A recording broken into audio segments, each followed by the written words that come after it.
Royal tension explodes after Prince William's emotional message to Kate. They expect calm. They expect control. They expect royal messages to be measured and safe. But Prince William's emotional message to Kate did the opposite. It unsettled the palace. And it exposed tensions no one was meant to see. Because what followed was not conflict in public. It was pressure behind closed doors. Prince William is known for restraint. For choosing his words carefully. For understanding that every sentence, every pause, every expression can echo far beyond the moment. That is why this message mattered. It was not dramatic. It was not careless. But it was unmistakably personal. And in the world of royalty, personal moments can carry institutional consequences. The message came during a period when expectations on William were intensifying. More responsibility, more scrutiny, more comparison to the generations before him. At the same time, Kate was carrying her own weight. Public duties expanding, family life under constant observation. The quiet pressure of being both visible and flawless. The emotional message William sent to Kate was shaped by that shared strain. It was not a declaration meant for history. It was a moment of honesty meant for one person. But honesty has a way of rippling outward. Those closest to the palace sensed it immediately. Not because the words were inappropriate. But because they revealed something deeper than protocol usually allows. William was not speaking as the future king. He was speaking as a husband. That distinction is where the tension began. For generations, the monarchy has survived by keeping emotional expression contained. Not absent, contained. William was raised inside that system. He understands it instinctively. Yet this message crossed an invisible line. Not loudly, not defiantly, but clearly. It showed reliance. And reliance, in royal terms, can be misread as vulnerability. This is where perspectives inside the family quietly diverged. Some saw the message as human, necessary, a sign of a modern partnership grounded in trust. Others saw risk, not emotional risk, narrative risk. Because when the future king shows emotional dependence, it challenges an old idea. That the crown must always come first. Even before the heart. The tension that followed was not an argument.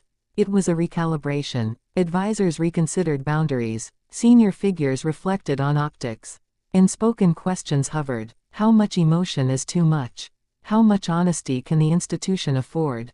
William felt this tension, even if it was never directly stated. He has spent his life reading rooms, sensing undercurrents, understanding what is said without being spoken.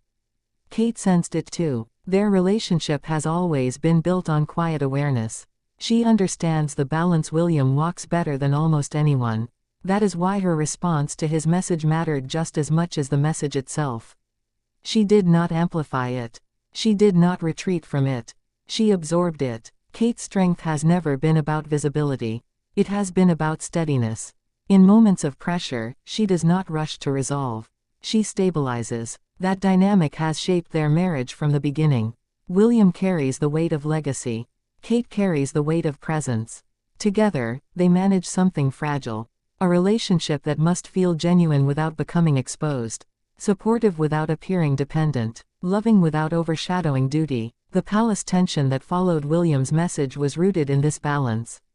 Not because anyone doubted their commitment. But because commitment, when visible, can shift perception. Inside the institution, there is a long memory. Stories of moments when emotion complicated duty. When personal needs clashed with public roles. William is aware of this history. It lives in the background of every choice he makes. And yet, he also knows something else. Isolation weakens leaders. Connection sustains them. This belief did not come from theory. It came from lived experience. He watched his mother navigate emotional exposure without sufficient protection. He watched his father navigate duty with emotional distance. William's path has always been about finding a middle ground. The emotional message to Kate was part of that search. It was not impulsive. It was deliberate honesty. But honesty has consequences. After the message, the atmosphere subtly shifted.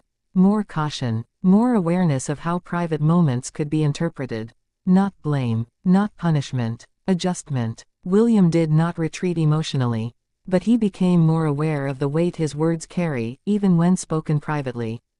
Kate, meanwhile, continued to do what she has always done. She maintained composure publicly. She offered strength privately. Their unity did not fracture. If anything, it deepened. The tension was not between them. It was around them. Family dynamics within the royal household are rarely simple.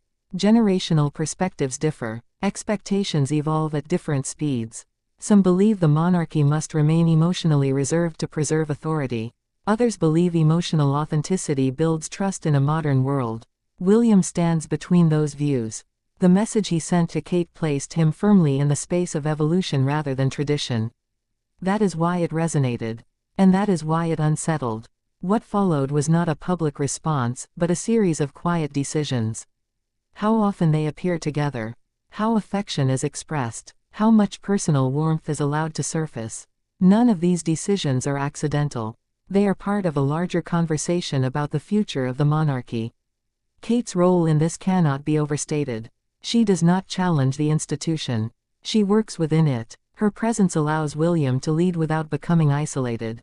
To feel supported without appearing unsteady.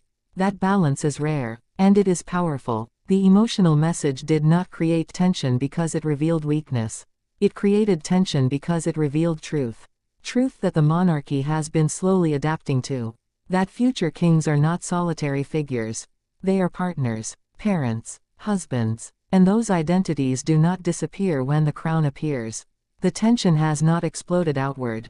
It has settled inward, into conversations, into adjustments, into a quiet recognition that the monarchy is changing, whether it announces it or not. William's emotional message to Kate will not be remembered as a moment of conflict. It will be remembered as a signal. A signal that leadership rooted in connection may be the path forward. Kate remains at the center of that shift. Not as a figure of controversy, but as a constant. Their love story continues under pressure. Not because it is fragile, but because it exists inside an institution that is learning how to make space for humanity. And that tension, carefully managed, may be exactly what allows the monarchy to endure.